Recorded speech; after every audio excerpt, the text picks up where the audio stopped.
will allow us to hear from our witnesses sooner and help members keep to their.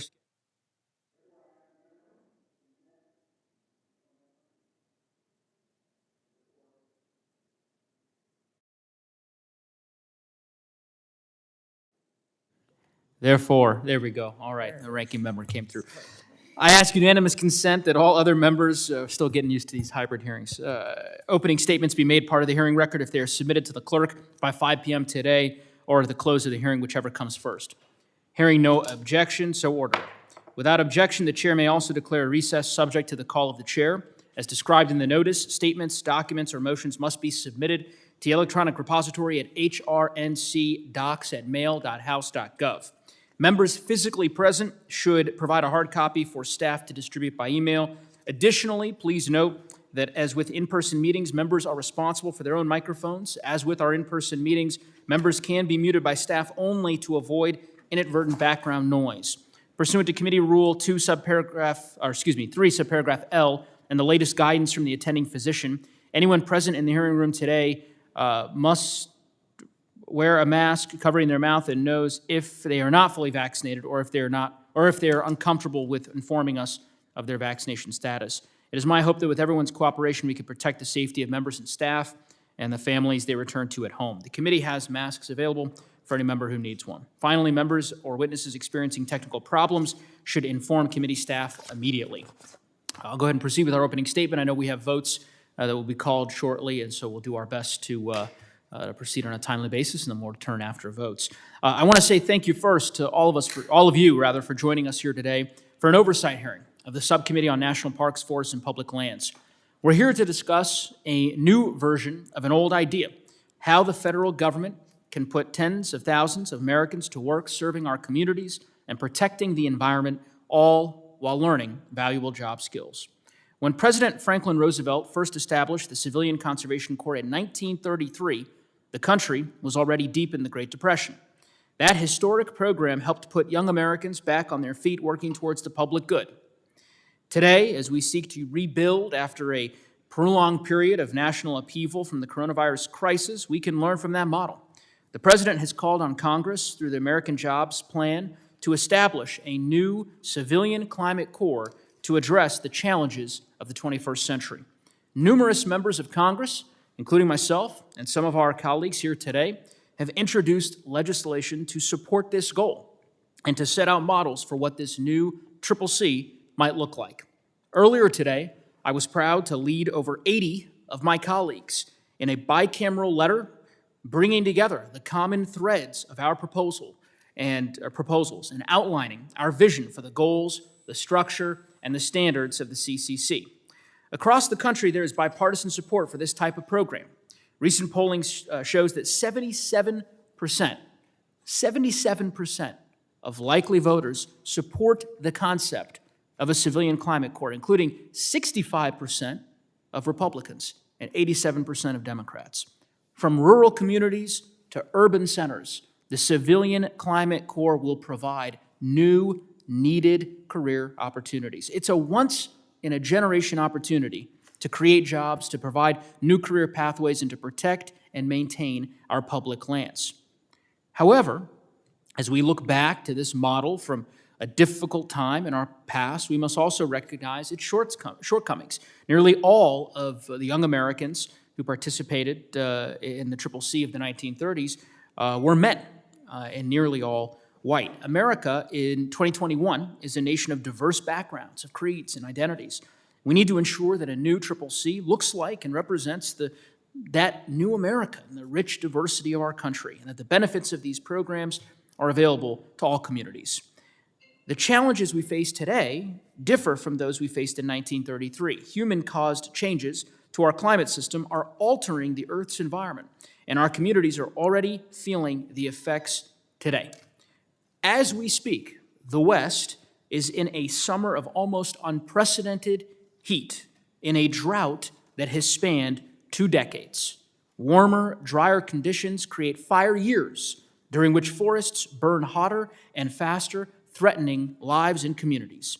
In fact, the haze that we're experiencing here today in Washington is a result of wildfire smoke that has traveled the length of our entire country.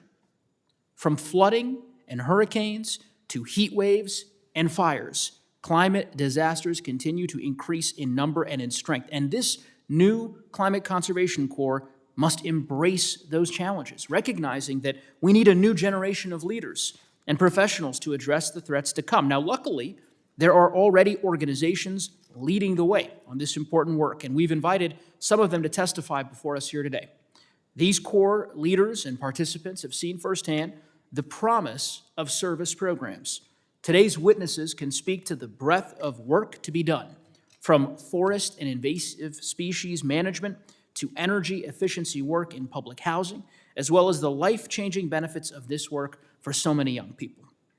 I am grateful that you all are able to join us here this afternoon, those of you in person and those virtually, and I certainly look forward to hearing in your experience what we can do to achieve with a new Civilian Climate Corps. But first, I'd like to yield back my time and at this juncture recognize the ranking minority member, Mr. Fulcher, for, are we going to proceed or do you want to proceed or do you want to break for votes? Do you want to go now? They called, but we probably have. It's your call. It's up to you. I mean, I think, how long is the vote series open? We could probably go to Mr. Fulcher. Let's go. Yeah. Why don't we keep going? We'll keep going for one more statement, and then we'll break for votes. So with that, I'll Thank you, Mr. Chairman. What was that? Thank you, Mr. Chairman. I'll go quickly. Thank you. Mr. Thank you. Chairman. Yep, Mr. Fulcher, you're recognized. Good to see you. Thank you. You too as well. And Mr. Chairman, I want to first thank you for including the 2 Republican bills on our last subcommittee legislative hearing. We were pleased to discuss Representative Miller Meek's Veterans and Park Act and Representative Amadei's Lake Tahoe Restoration Reauthorization Act. Your commitment to addressing the Democrat to Republican bill ratio did not go unnoticed by us, and we're appreciative of your leadership in fixing those other earlier deviations. Mr. Chairman, while it merits attention to examine proposals related to the establishment of a Civilian Climate Corps, I note the importance of other more pressing matters such as forest health and wildfire management and the implementation of the Great Outdoors Act. Instead of conducting oversight and ensuring we are wisely stewarding billions of dollars of taxpayer money to repair the iconic treasures of our national parks and other federal lands, today we are instead discussing how quickly we can rush into spending billions more. I'm hopeful that a hearing on this important topic, which is an interest to many of our members on both sides of the aisle, could get scheduled for later on or in the not too distant future, and would like to work with the chairman to see that a Great American Outdoors Act hearing gets scheduled when the committee returns from August recess. That being said, I'm looking forward to hearing the different testimony on proposals for the Civilian Climate Corps. This concept, which many are calling a reboot of the Civilian Conservation Corps of the 1930s, has so far been light on specifics and implementation details. There are many unanswered questions we have about what this new Corps would look like, including how much federal money would be spent, how would this overlap with or duplicate efforts of existing Corps work, and what kinds of activities would these Corps members engage in. For Republicans on this committee, the answer is simple. We need to reduce our federal bureaucracy and red tape, not increase it. We need to incentivize public-private partnerships and leverage private capital, not spend more and more on taxpayer money to duplicate efforts with the private sector and that could easily fill, and the private sector could easily fill. Most importantly, we need to prioritize our work on our federal lands around active management and reducing deferred maintenance. Any other activity should take a backseat to these 2 important goals. I'm concerned that my friends across the aisle are taking what could be a popular bipartisan concept and hijacking it with more government spending and needed federal involvement. In January, President Biden issued an executive order titled Tackling the Climate Crisis at Home and Abroad, in which he directed the heads of various federal land management agencies to create a strategy for a Civilian Climate Corps. The administration recommended that $10 billion be invested in the Civilian Climate Corps initiative as part of their March 2021 American Jobs Plan proposal. The initial fiscal year 22 discretionary budget request for the Department of the Interior also included $200 million for the initiative.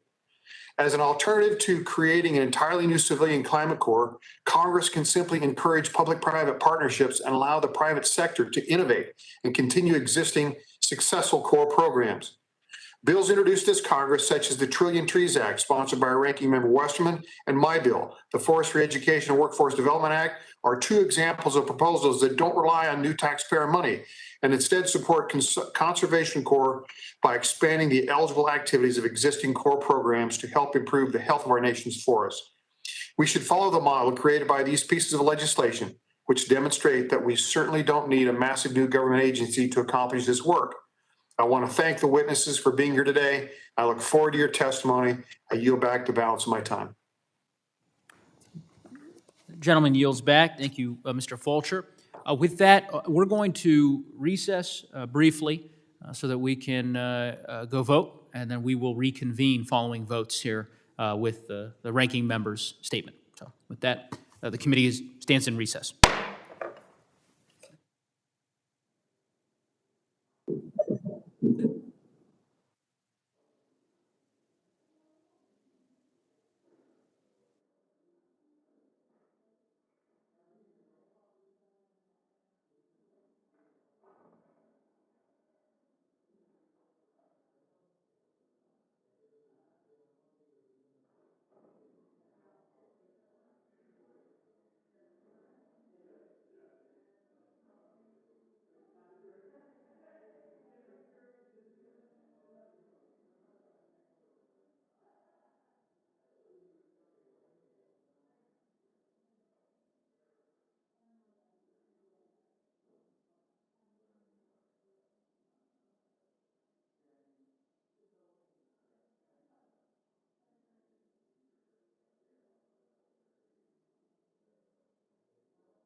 The hearing will come back to order, and the chair will now recognize Ranking Member Westerman for his opening statement. Thank you, Chairman Neguse, and thank you to the witnesses who are here today. Look forward to hearing the discussion on this subject of Conservation Corps working groups. I think it's an important subject. I think it's a group or different groups that provide valuable services around the country. I know Chairman Neguse, you talked about the Civilian Conservation Corps earlier, and my grandfather actually worked for the Civilian Conservation Corps. Wasn't probably quite the romantic experience that we often think of living out in the forest and working on trails and projects. I know he was thankful to have the work during the Depression, but he was also thankful to leave that job and go do another job when jobs came available. So I think that same thing probably still holds true today. There's jobs that are especially suited for people who are wanting to live in the outdoors, wanting to make a difference in conservation, and kind of something we might romanticize on this type of work. But I know, Chairman, you talked about an old idea coming from the FDR administration. But I think there's even an older idea where the private sector employs people and they work and they have a job, they get paid, and it's this old idea of the private sector employing people has helped to lift millions of people out of poverty and give people jobs. And I think we're in a situation today where we have the private sector that stepped in and provides these services that the original Civilian Conservation Corps was able to supply. Now, that doesn't mean that we don't have a need for more workers on our federal lands especially, and more people working in conservation. But where I think we've got an issue is that we're again looking at a symptom of a problem. And first, you have to have work to be able to do. And I believe that we should be focusing on how we get the proper policies in place so that we can do the necessary work, as you mentioned about the outrageous fires that we're having. It's unthinkable the amount of natural resources and national treasures that are being destroyed in these massive wildfires, and they're not going to get any better. And no amount of Conservation Corps or, for that matter, large-scale efforts are going to make any difference until we get the policy in place so we can actually go in and manage these forests and take out the fuel loads. So, if we could focus on the real problem, the root problems, and that is lack of management on our federal lands, even in the light of warming, drying conditions, we could still do active management. If we could focus on that and then look at the needs that we have for more labor, then sure, I think we should be talking about programs like this or how we get the private sector involved more to do this kind of work. But I think just simply creating a new government agency, spending a lot of money when we don't have a clear path and direction on how we're going to address these issues, particularly with wildfire, again, is we're missing the mark on it. So I would love to work with the majority on sound scientific management, things we could do to really affect these forests. I know we had a hearing the other day and we talked about a program with the Joint Chiefs program, which is a good program. It's just not large scale enough. We went back and crunched some numbers on it. At the rate that program's going, it would take $38 billion to treat the 80 million acres that need treated, and it would take 1,800 years with a program like that. So we've got to think on larger scale. We've got to think how we can get more people involved, but most of all, we've got to look at how we can get the policy in place so that the work can actually happen. Because right now, that's the biggest hang-up that I see on our federal lands. So I look forward to the discussion. I yield back. Gentleman yields back. Now I would like to turn to our witness panel. Let me remind the witnesses that under our committee rules, they must limit their oral statements to 5 minutes, but that their entire statement will appear in the hearing record. When you begin, the timer will start, and it will turn orange when you have 1 minute remaining and red when your time has expired. I recommend that members and witnesses joining remotely use stage view or grid view so that they may pin the timer on their screen. After your testimony is complete, please remember to mute yourself to avoid any inadvertent background noise. I will also allow the entire panel to testify before questioning the witnesses. Before introducing our witnesses, I will remind non-administration witnesses that they are encouraged to participate in the witness diversity survey created by the Congressional Office of Diversity and Inclusion. Witnesses may refer to their hearing invitation materials for further information. The chair now recognizes Ms. Lawan D. Tucker, Environmental Program Coordinator at Wildlife Austin and the Austin Nature Preservation System. Thank you. Thank you, Chairman Nagoose, Ranking Member Fulcher, members of the Subcommittee and Natural Resources Chairman Gribolia. Good afternoon. My name is Lawan Tucker, and like you said, I'm an Environmental Program Coordinator with the City of Austin Parks and Recreation Department Natural Resources Division. I manage the Wildlife Austin program and assist with land management of the Austin Preserve System. I thank you for the invitation to share with you information about Austin's Civilian Conservation Corps, pronounced ACCC. I hope my testimony proves valuable for your discussion about the potential of a climate conservation corps. Before I begin telling you about our program, the city would like to thank you for the passage of the bipartisan Great American Outdoors Act. We hope that as you consider creating a civilian climate corps, you will build on that legacy. In May of last year, the City of Austin Council passed a resolution creating ACCC. We did not use federal funds for this effort, but we did collaborate across multiple departments who are willing to allocate their resources to programs that align with ACCC because of the value that it adds to the communities that we all serve. ACCC provides training, certifications, and experiences towards climate and sustainability-related careers to Austinites who have been economically impacted by COVID-19. Participants not only receive an opportunity to re-enter the workforce, but also to learn work skills for fast-growing industries. ACCC establishes job pipelines through a variety of programs from low-barrier work to advanced training, which allows residents to enter at many points within their career to achieve their goals. To date, ACCC has created 100 opportunities for residents through 11 new programs in collaboration with 8 City of Austin departments and 9 community organizations, all during a global pandemic. Our current projections show that within the next 2 years, we could see the numbers of people employed under this program triple in size. The programs are diverse, ranging in scope from mitigating flood and potential wildfire impacts to landscape conservation.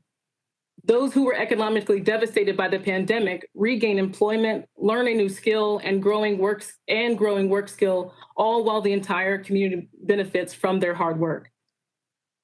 ACCC has enabled the city to provide for a swift response to community needs and the customization of a community-driven workforce development program. Work placement and development includes participation on an ACCC team or an apprenticeship pathway. Both models place a focus on developing skills that will prepare these individuals for career ladder opportunities. For example, one of our current teams is currently in an area that suffered a devastating flood in 2013. The community was devastated both through the loss of life and infrastructure. There are more than 500 homes destroyed. The floodplain has since been converted into parkland on which ACCC, this crew, is working with the community to provide safe access after this flood event. Recruitment for this team involved reaching out to the local community so that those closest to the impacts of flooding were the first to benefit from the positions created by ACCC. Another team is currently being trained and onboarded to help implement wildfire protection. The dryness of the Texas heat creates challenges for the city to maintain a high level of safety for residents.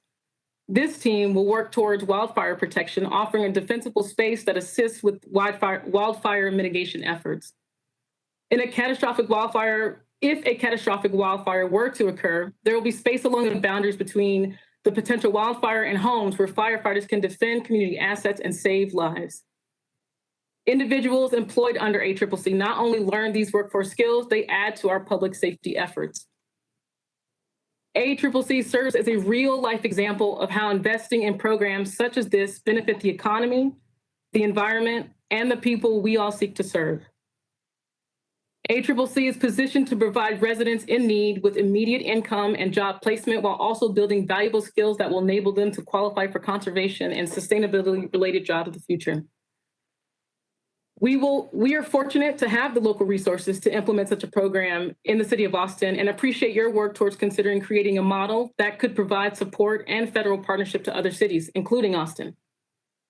Programs like ACCC are a great way to assist with recovery efforts, with recovery for communities who are most impacted by catastrophic events, while protecting and improving public land, benefiting the health and safety of all residents. Again, thank you for this opportunity. I hope my testimony proves valuable for your discussions about the potential of a climate conservation corps. Thank you for your leadership, and I look forward to answering your questions during today's hearing. Thank you, Ms. Tucker, for your testimony and for being here today. Now I'd like to welcome Mr. Scott Segerstrom, if I pronounced it right. Great. Hailing from the beautiful state of Colorado. He is served as the executive director of the Colorado Youth Corps Association since 2014. His career in conservation began in 2002 as an assistant trail crew leader, and in subsequent years led backcountry trail crews constructing the Continental Divide Trail and forest fuels thinning crews within the Navajo Nation in Utah's Canyonlands. He has also served with the U.S. Forest Service on the Bridger-Teton National Forest as a wildland firefighter and wilderness ranger. Thank you for joining us here today, and you are recognized for 5 minutes. Chairman Grijalva, Ranking Member Westerman, Chairman Neguse, and Ranking Member Fulcher, and members of the subcommittee, good afternoon and thank you for the opportunity to discuss the vital role of Conservation Service Corps in the Civilian Climate Corps Initiative. My name is Scott Segerstrom, and I'm the Executive Director of the Colorado Youth Corps Association and a former Forest Service wildland firefighter. A Civilian Climate Corps built on the shoulders of our Conservation Service Corps network will both address the climate crisis and provide meaningful employment to thousands of youth, young adults, and veterans. Members serving in our corps receive valuable industry standard certifications such as wildland firefighting, chainsaw operations, and herbicide application for invasive species. In addition to this professional development and extensive hands-on experience, Corps members equally benefit from significant personal development. External evaluations demonstrate that serving in our corps increases civic engagement, self-efficacy, critical thinking, and a number of other positive outcomes. This combination of training, leadership development, and hands-on experience paves the way for the successful corps-to-career transition that transforms our members' lives. The forest health sector is a prime example of where the Civilian Climate Corps will provide career entry points. For example, the frequency of wildfires and their increased size now requires an expanded year-round fire workforce, as noted recently by President Biden. We're seeing this in my state right now. The Colorado Department of Natural Resources projects the state needs a 10-fold increase in their wildfire mitigation and forestry workforce to address the effects of climate change. 10-fold. Corps are well positioned to meet this emerging need. In the last 3 years, Colorado alone has graduated 175 fully trained wildland firefighters and 700 certified chainsaw operators. And many of these members were participants in the Veteran Fire Corps program, which trains military veterans as wildland firefighters for their next chapter in service. Dedicated funding through the CCC will mobilize corps around the country to graduate thousands of firefighters and sawyers to grow our nation's capacity. With CCC investments in corps, we can do this. We stand ready to grow, and our decades-long involvement with AmeriCorps is a key asset in the CCC reaching its full potential. Funding and support from AmeriCorps provides additional capacity, such as the trusted relationships needed to recruit from marginalized and disinvested communities, enhanced workforce development training, and the partnerships needed to deploy thousands of AmeriCorps members on public land projects. Members also receive Siegel Education Awards to use towards future education or existing student loan debt. My nonprofit, Colorado Youth Corps Association, holds the 2 largest AmeriCorps grants in our state, one of which is a new initiative called the Colorado Climate Corps Program that shares the vision of the CCC. It's a 1.7 million, 240 member strong program launching next year. Its objective is to engage young adult Coloradans in climate-focused service projects across the state, such as wildfire mitigation, riparian restoration, and energy and water weatherization in low-income households. Colorado Climate Corps is in addition to our existing 1.7 million, 500-member AmeriCorps grant, which also advances climate change resiliency and recovery.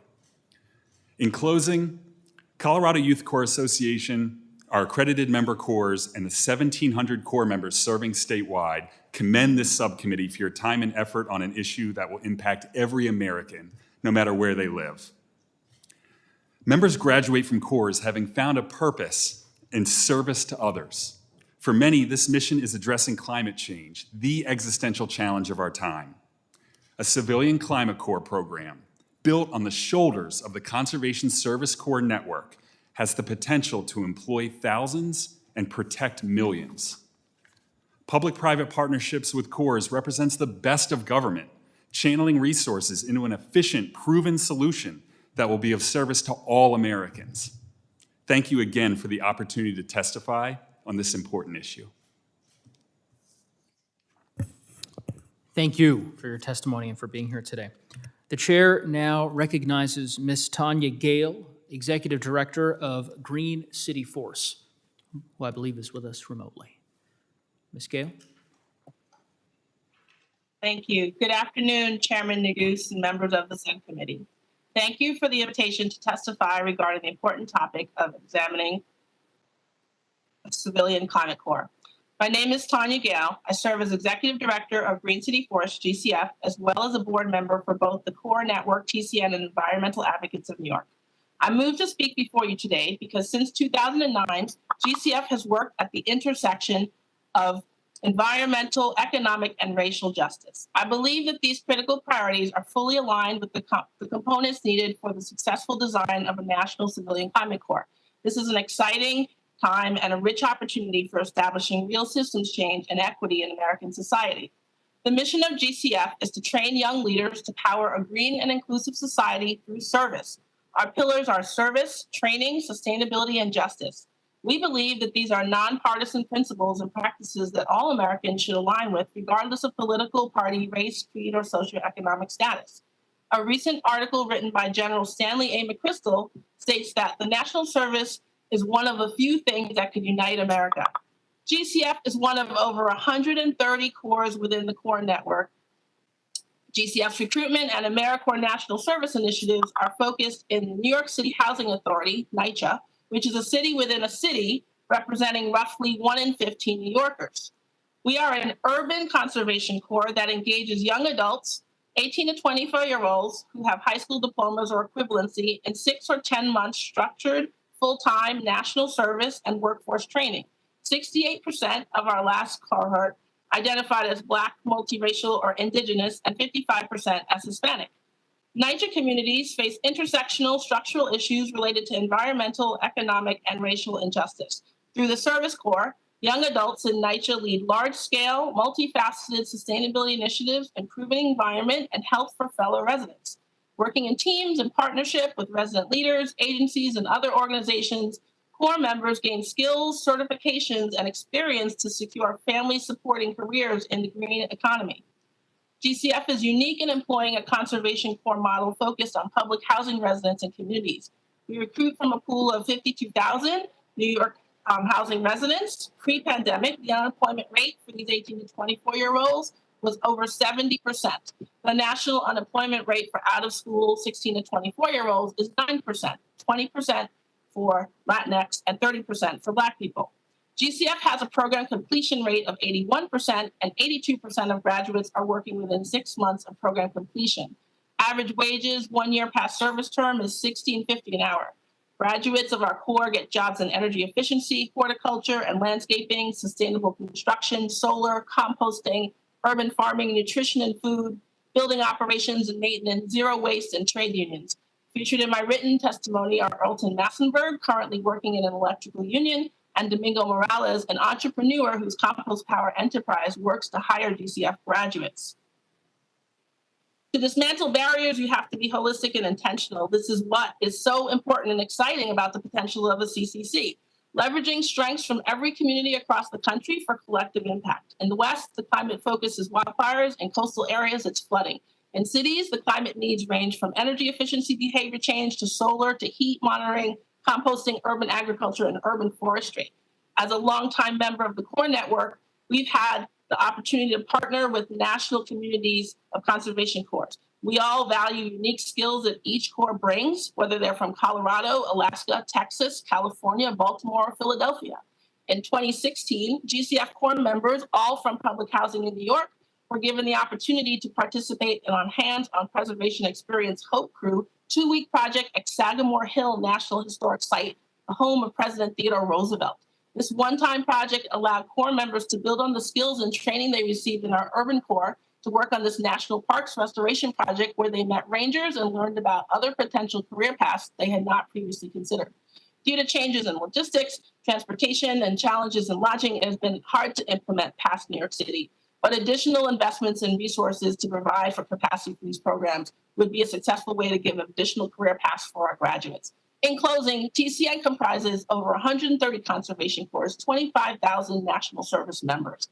Growth for CORE, which are already proven models, requires that there be multi-year line items of dependable and sustainable revenue streams, which are not reliant on matching funds from other sources. This would allow for capacity building within the CORE and for long-term strategic planning. Thank you very much. Thank you, Ms. Gale, for your testimony. The chair now recognizes Mr. Rosendale for 30 seconds to introduce Mr. Tate Watkins, a research fellow with the Property and Environment Research Center. Mr. Rosendale. Thanks so much, Mr. Chair. I'm excited to introduce to the committee Mr. Tate Watkins. Mr. Watkins is a research fellow for the Property and Environmental Research Center in Bozeman, Montana. PERC is a conservation and research institute dedicated to free market environmentalism. They're on the cutting edge of putting the conservative in conservation. Mr. Watkins, I'd like to thank you for joining us today, and we look forward to hearing your testimony. Thank you, Mr. Chair. Thank you very much, Congressman. I appreciate it. Chairman Neguse, Ranking Member Fulcher, members of the subcommittee, thank you for the opportunity to discuss the potential for a civilian climate corps today. My name is Tate Watkins, and I'm a research fellow at the Property and Environment Research Center, a conservation research institute based in Bozeman, Montana. For 40 years, PERC's research has generated and explored market-based solutions to environmental challenges.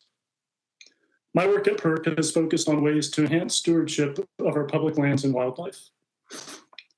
I previously served in the Peace Corps in Senegal, an indelible experience that helped shape me personally and professionally. As a Peace Corps volunteer, I benefited firsthand from the opportunities and life experiences that Corps programs provide, albeit in a different context from a domestic Corps program. While few details about the administration's plans for a civilian climate corps are available as of yet, President Biden's executive order proposing the initiative suggests the first goal will be to conserve and restore public lands and waters. This is an important goal. In pursuing it, we should be mindful of the challenges our public lands face, the sources of those challenges, and the limits of what a core program can accomplish in light of existing obstacles. Whether a new program is established, existing core programs are expanded, or something else is initiated, we must improve several policies and procedures to ensure conservation and resilience efforts can make a lasting difference on the ground. Federal agencies face mounting conservation challenges, including worsening wildfire crisis and neglected public land management. These challenges will not resolve themselves, but they require active effort to conserve and restore our public lands. PERC's research has demonstrated not only the need for this work, but also the obstacles that hinder federal land managers, states, tribes, and the private sector from completing this work. Much attention has justly been given to the catastrophic effects of wildfires and their threat to national forests and other public lands. The Forest Service reports a backlog of 80 million acres in need of restoration and 63 million acres facing high or very high risk of fire. At the current pace, it will take decades to clear this backlog, all while leaving air and water quality, ecosystems, and our communities at risk. We're seeing this right now with fires raging all across western states today, as a few members have already referenced. Smoke and haze from these wildfires is stretching all the way from Oregon to the East Coast. PERC's recent report, Fix America's Forests, describes obstacles that limit the pace and scale of forest restoration on the ground, including regulatory uncertainty that can hamstring federal agencies, litigation risks that make certain restoration projects unfeasible. The research also highlights the need to better engage states, tribes, and the private sector to help accomplish this effort. Similarly, there's been a lot of attention on the strain that record visitation is imposing on national parks and other public lands. Increased visitation and interest in outdoor recreation is a good thing in a lot of ways. Obviously, it demonstrates the immense value and importance of these resources, but it's come at a cost to our parks and public lands, which are altogether saddled with a total of approximately $20 billion in overdue maintenance. The National Park Service alone faces a nearly $12 billion backlog. This includes care for 21,000 miles of trails and 25,000 buildings. The Great American Outdoors Act will fund a portion of these needs, but as PERC research has noted, such measures, while helpful, do not address the underlying neglect that gave rise to the backlog and will not alone keep it from recurring. Similar stories of conservation needs can be told regarding water, wildlife, abandoned mine cleanup, and countless other environmental areas. President Biden's call to conserve and restore public lands and waters is certainly timely. The question then is if a civilian climate corps can best achieve these worthy goals, to what extent and at what cost. Corps programs do great work engaging young people on outdoor projects, and that certainly deserves to be recognized. Corps programs are limited, however, in their ability to resolve obstacles that hinder broad conservation and restoration efforts. Efforts to expand our conservation capacity and bolster climate resilience must include reforms to address these barriers and engage the private sector, making it easier for conservationists, including Corps members, to conduct lasting improvements on the ground. Thank you again for the opportunity to testify today.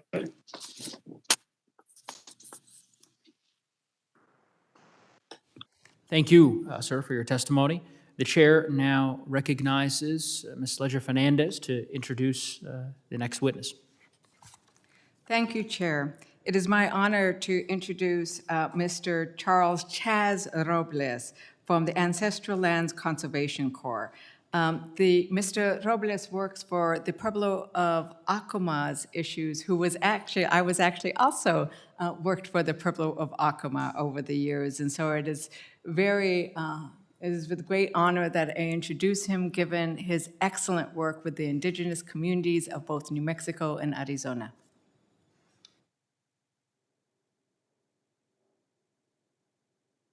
And thank you. You are recognized. Go ahead. Thank you.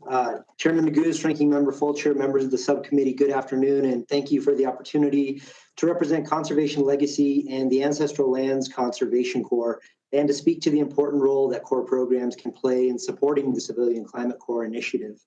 I am grateful for the opportunity to share from experience and speak to how our sector can positively impact even more lives and communities through this initiative while mitigating the impacts of climate change on our tribal and public lands. The Ancestral Lands Program was created in 2008 in the Pueblo of Acuma by Cornel Toribio. We saw the positive impact that Corps programs had on participants that came from across the country, and also saw a great need in his community to provide opportunities for youth and young adults to have positive impacts on the environment, their communities, and most importantly, on their own lives. Since the inception of our program 13 years ago, we have worked with communities to create unique programs that provide personal and professional development opportunities while completing important cultural and natural resource projects on tribal and public lands. To stimulate local economies through the creation of jobs and paid national and local service positions. To reconnect Indigenous young people to their culture, history, heritage, and traditions, and to make our lands more resilient in the face of an ever-changing climate. We have catalyzed new programs serving young people in the communities of the Navajo Nation, the Pueblo of Zuni, the Hopi Nation, the Pueblo of Isleta, and urban Indigenous young people in Albuquerque, New Mexico. We have also created an individual placement program that engages Indigenous young professionals in paid internship opportunities to help them prepare for careers with land management agencies, tribes, nonprofits across the country. We have built upon the legacy of the Civilian Conservation Corps of the 1930s and 1940s to uniquely serve Indigenous Americans, public lands, and local communities by completing habitat restoration, building critical infrastructure, connecting participants to career and post-secondary education opportunities, and investing in our communities to create positive change. Conservation Corps have the proven success to build upon the work we are already doing to meet the needs of a civilian climate corps. Additionally, it will be critical that Indigenous communities are involved in creating solutions to address the issue of climate change. As the original managers and caretakers of lands and water on this continent, our ancestors have passed down generations of experience and knowledge to help address and solve the impacts we see today. Paired with the Indian Youth Service Corps initiative, the Civilian Climate Corps legislation is poised to bring positive opportunities to Indigenous communities while creating career pathways for Indigenous young people and preparing our country as a whole to be more resilient in the face of climate change. The current relationships and partnerships Corps have with pueblos and tribes, federal and state agencies, municipalities, and community-based organizations uniquely position us to serve as a model from which to build a modern-day CCC. The infrastructure, expertise, and collaboration needed to meet the needs of a 21st century civilian climate corps is in place and exists in the modern-day corps movement. Due to matching fund requirements in most of our federal agreements, we are hampered in our ability to provide high wages to our participants. Many of our participants are stretching their weekly living allowances of $330 to $450 as far as they can to provide for themselves and their families. Young people who are engaging in critical efforts to protect our lands and waters deserve to be compensated at rates that support their financial well-being. We need to raise these positions up as they represent clear examples of how national service needs to be valued, on par with other careers based in community service. Participation in conservation corps is a great way to serve our country, and we have the opportunity to provide participants with a living wage of $15 per hour, which will also have far-reaching impacts on our local economies while helping our young people build a foundation for future economic success. We need to address the match requirements of our federal agreements by creating waivers or reducing the amount of match that public land corps programs are required to provide to 10% or lower. Raising wages will work to create more equitable opportunities in the conservation movement, broadening not only who can participate in these programs, but also the diversity of voices and ideas that we bring to solve the critical issue of climate change. In addition to the impacts core programs have on our participants, communities, and the environment, we also prepare our young people for future success. ALCC has innovated several initiatives that meet our participants where they are while helping them gain critical skills that support their academic, professional, and personal success, including historic preservation, traditional trades apprenticeship program, and an ecological restoration certification program.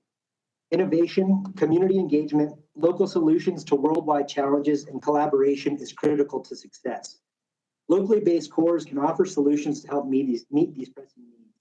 A civilian climate corps that is connected to communities and fueled through partnerships and innovation will help build healthy and resilient landscapes while training the next generation of stewards. Thank you. Thank you for your testimony. And I want to thank all of the witnesses for their valuable testimony today. Reminding the members that Committee Rule 3, subparagraph D imposes a 5-minute limit on questions. The chair will now recognize members for any questions they may wish to ask the witnesses. And I'd like to start by recognizing Ranking Member Fulcher, if he is with us.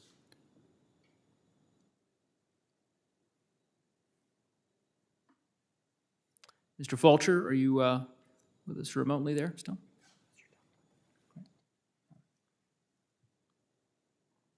All right. If not, we'll come back to you, Mr. Fulcher. We'll start, the chair will recognize Mr. Tonko for 5 minutes for his question.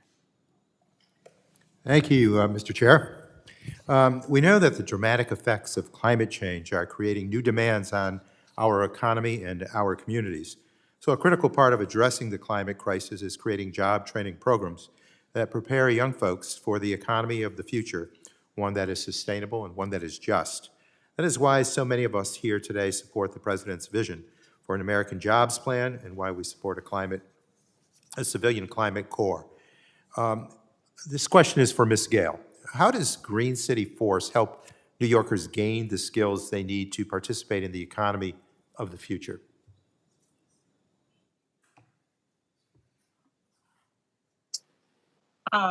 So Green City Forest trains through full-time service. Young people, 80% of their time, they're in service in the communities they live in. And 20% of the time, they're in technical Green City Academy training, where they're building certifications, knowledge in ecology. They're taking green buildings training, and the entire program is meant to result in that 80% success rate of graduates being placed in employment upon completion. So we put them in front of models of what career tracks can look like, and then we partner with other organizations and employers to build pathways for folks to have next steps upon completing the program. Thank you. And Ms. Gale, in your testimony, you noted impressive statistics on post-program hiring. Can you talk more about this specific area, specifically the number of core members that go on to pursue meaningful climate careers? Sure. So we've historically had around 100 people a year participate in our program. Currently, we have close to 600 graduates working in various sectors of sustainability.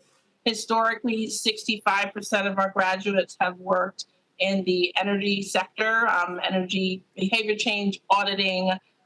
There are major investments in the public housing community in terms of retrofits through federal investments, and many of our graduates have been hired to be part of that work in contract with energy companies.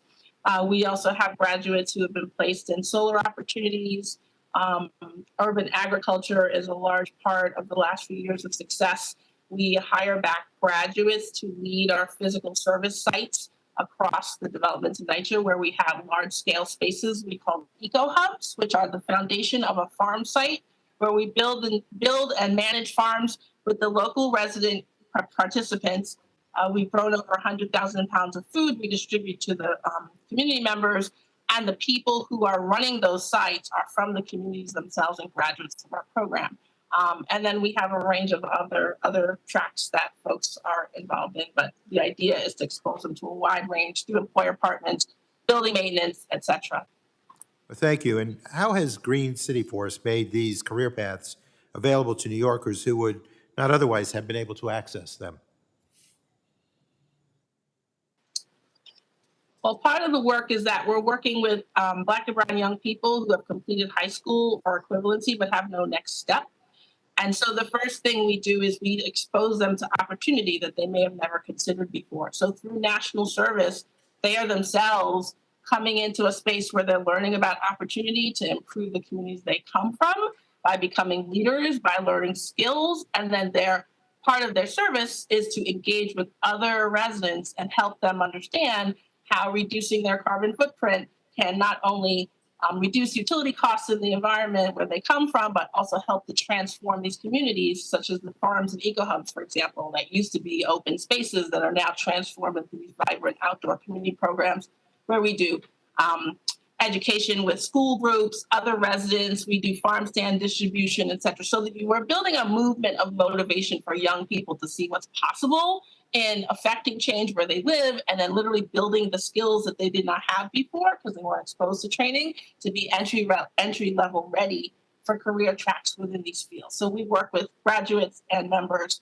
to prepare for employment, and we partner with them and employers to build on their training so that they can continue to progress and thrive and range an average of $16.50 an hour after a first year of completion.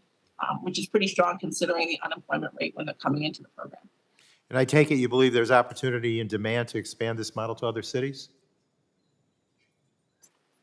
We have had a lot of conversation with others about the potential expansion. Again, as part of the core network, we're a part of a huge umbrella. So we're on the ground in New York City doing direct service. And at the national level, we partner with the core network, we partner with Service Year Alliance, and we have explored partners with other cities and other cores to think about what expansion could look like. So we want this to be a civilian climate corps that can be just that, a broad national collaboration where we're part of a bigger movement where we can impact literally, thousands, if not millions of lives beyond New York City. And of course, New York City as well, we want to expand in.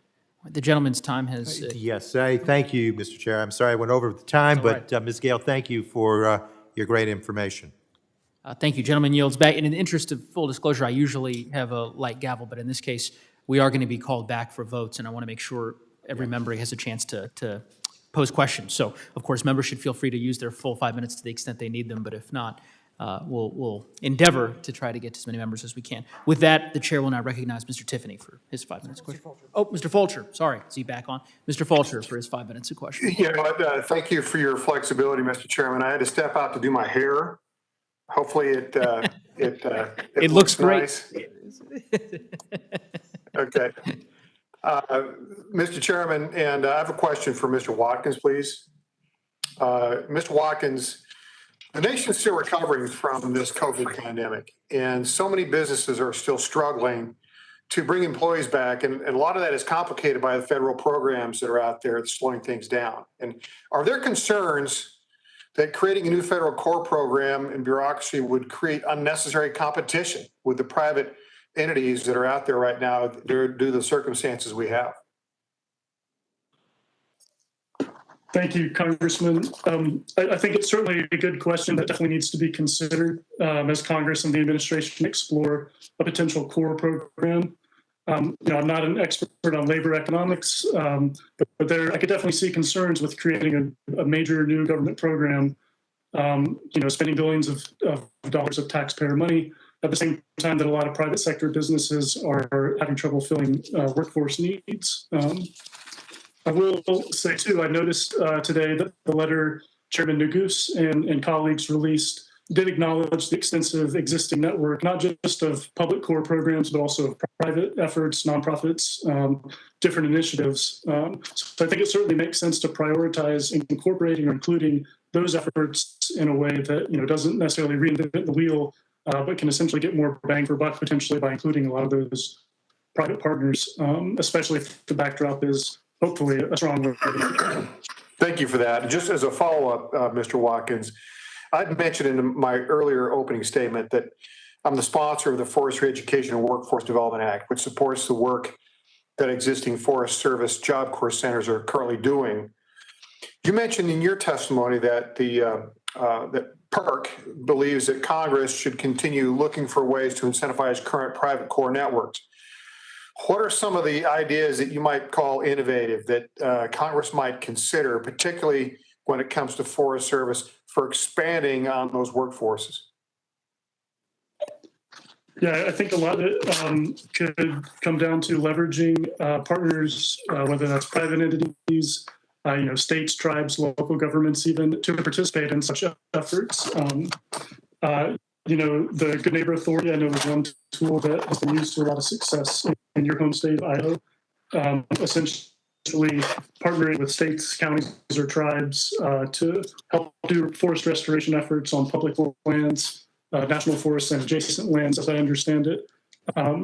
I think, too, there's some ways to improve the program. There's some colleagues of mine who've done some research on that topic, noting that in particular, I think tribes and counties are restricted in the way that they can retain funds, revenues that are generated through such projects to put them into future efforts. I think updating some of those rules would be a positive thing. I understand you and some of your colleagues, I think, have examined that.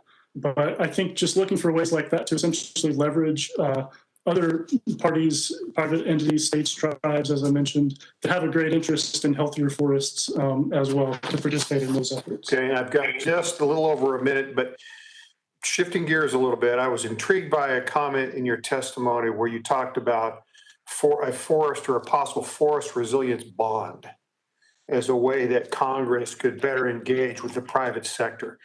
Expand on that just a little bit more, if you will. This idea of a forest resilience bond and why you think that might be an attractive alternative. Yeah, again, that is some research that some colleagues might have done extensively, but essentially that was a pilot program done, I believe, in Tahoe National Forest in California in 2018 that essentially harnesses, private dollars and investment from private entities, states, in that case, who again have a huge interest in mitigating wildfire risk, a huge interest in healthier forests. So essentially, you have investors who put up some upfront money to fund restoration projects in the short term, usually because the Forest Service wouldn't necessarily have those funds up front. And then on the back end, the work is done, planned, approved, overseen by the Forest Service. But then on the back end, the beneficiaries pay back the investors. So in that pilot case, it was a water utility company and the state of California, I believe. Okay. So again, just looking for ways to harness those interests in other partners, I think makes a lot of sense. Good. Thank you so much, Mr. Watkins. Mr. Chairman, I'll yield back. The gentleman yields back. The chair recognizes Ms. Talib, if she's with us virtually. Thank you, Chairman Neguse. As you all know, as we fight for climate change, I've repeatedly said that we don't have to choose between our planet and our economy. Some of my colleagues that continue to deny the science would have us believe that any attempt to make the planet livable for future generations would be devastating to our local communities. But those are just talking points from their corporate polluter friends who are profiting off of our suffering. The reality is that we've already made a choice between our environment and the economy, and we are unquestionably destroying our planet to line the pockets of a select few. We all have a moral calling to transform the relationship between our environment and the economy into a mutually beneficial one where we put people to work in well-paying union jobs in service of our planet. I'm excited about the idea of the Civilian Climate Corps that connects environmental justice with economic and racial justice. And I'm thrilled to have witnesses before us today who have already been doing this work for years. And so, Ms. Gale, I just have one question for you. When are you coming to Detroit? Because your work, running Green City for us, I just am dreaming of you coming to our city in Detroit, where I have the most polluted zip code. I mean, I grew up thinking that smell was normal, Ms. Gale. I didn't know that many trucks were not in other communities. I didn't know that my friends all getting asthma wasn't normal. And so can you talk a little bit about that environmental justice work and how it serves that economic and racial justice work? I think that is so incredibly important to communities like mine. Absolutely. Thank you for that question. Another reason why I'm very excited about the potential of this national investment on a bigger picture is because we absolutely are interested in other cities and other parts of the country and, potentially over time replicating. We've done assessments of potential expansion in Chicago. In the past, we've been invited to go to Barcelona. Detroit would be fully aligned. We also are trying to grow significantly within New York City and NYCHA as well. And so that is literally the conversation we're constantly having. How do we have continued impact where we are in New York City, where the need is great, and then also leverage partnerships beyond? My short answer is national investment to commit to long-term sustainable ways to plan for growth strategically and hit all of these partners nationally is absolutely a goal. And your graduates are like averaging what, $16.50 an hour? As a year in, and then they move up as they grow. So they're going. Before the New York City wage minimum was $15 an hour, they were hitting that. And so historically, since 2009, they've a year out been at $16.50. But, we need that to continue. We need there to be benefits. We want to get folks into unions. We need the career paths. And that's why we stick with our graduates for next steps and partner with apprenticeships and employers. And so you're coming to Detroit next year, I hear. So, Mr. Robles, along those lines, it sounds like your Ancestral Lands Conservation Corps is accomplishing similar things with Indigenous young people. Can you talk about the regional and localized conservation corps and how it can benefit from unique perspectives of young people in many of our communities across the country? Well, yeah, our focus has always been to be community driven. So we were started in the Pueblo of Acoma by Mr. Cornel Toribio, a member of the Pueblo of Acoma. Again, it saw the opportunities that other conservation corps were bringing and the impact that it had on young folks from across the country. And he saw the need for it in his own community. And then every one of the communities that I mentioned that we work in, the Pueblo of Zuni, the Navajo Nation, the Hopi Nation, here in Albuquerque, where I'm based, working with urban, Native, and Indigenous young folks. It's been the community that has approached us, seen some of the successes that we've had in our Acoma program and other programs that we've started, and worked with us to bring the program to our communities, utilizing the Conservation Corps as a model, but also recognizing that our communities have unique challenges as well as unique strengths. And so we want to tailor the program to meet the needs of our communities and to meet the strengths and the resources that we offer for the community to be able to create the solutions that we see, expanding the definition of conservation to include our perspectives, to include our lifeways, and for us to create the solutions that we need to see for our own communities, as opposed to having outside entities coming in and dictating what those solutions look like. So we're seeing great success in that community-rooted model. We're driven by community. We're connected to community, and our community creates our programs. Traditional Farm Corps is an example in the Pueblo of Acoma that was created from a need that the community saw to preserve their traditions and their heritage around agriculture and create a program that can meet the needs of the community. Thank you both. Thank you, Mr. Chair. I yield. Gentlewoman yields back. The chair now recognizes Mr. Westerman for 5 minutes. Thank you, Mr. Chairman. Thank you again to the witnesses. Mr. Watkins, in your testimony, you talked about the need for active forest management. I think everybody's talked about conservation, the need for conservation. I would hope that's something we could all agree on if we're talking about real conservation, of being good stewards of what we have, of using it and leaving it in better shape for the future. But Mr. Watkins, even if we were to create this new program, spend a lot of federal dollars on it, and you had this big conservation corps in place, we still haven't changed the underlying problem of being able to actually manage on our national forest. In your opinion, what are the biggest barriers to having healthy and resilient forests? I think one issue is definitely regulatory uncertainty surrounding some of the work that can be done on national forests. Some of that comes down to things like NEPA. I know in particular with some wildfire mitigation projects, there's some murkiness or a lack of clarity around when, say, categorical exclusions can apply, especially in particularly high-risk fire areas where, wildfire is not necessarily going to wait on an environmental assessment or certain planning procedures. It's been difficult for the Forest Service to achieve, get programs undertaken or projects undertaken and off the ground. There are also issues with litigation risks, which come down to, again, a lot of well-intentioned environmental laws, surely, but ones that, again, wildfires don't wait on when some of these projects get drug out for a long time and are hindered due to those reasons. So, I think those are a handful. Again, we have done a lot of research, and colleagues of mine on this recently, and would be happy to follow up with you in more detail on some of those issues for sure. NEPA has been held for so long as a bedrock fundamental environmental law. But if we'll be honest and look at the facts, if NEPA is the bedrock environmental law, then NEPA is failing miserably on our national forest. Our forests are still going up in flames. They're getting overstocked. They're getting attacked by insects and disease.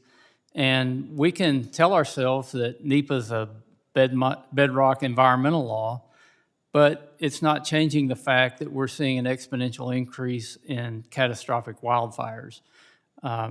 We should be coming up with a better way. And if it involves changing NEPA or coming up with a process that's better than NEPA, or maybe even a process that actually works, I think that's what we should be working on. But to sit here and say NEPA's sacred, we can't touch it, it's a bedrock law. Well, look at the facts. NEPA isn't working. It's not getting the job done. Mr. Watkins, there are other environmental laws out there too, like the Equal Access to Justice Act. Can you tell us how that gets in the way of doing forest management in the West?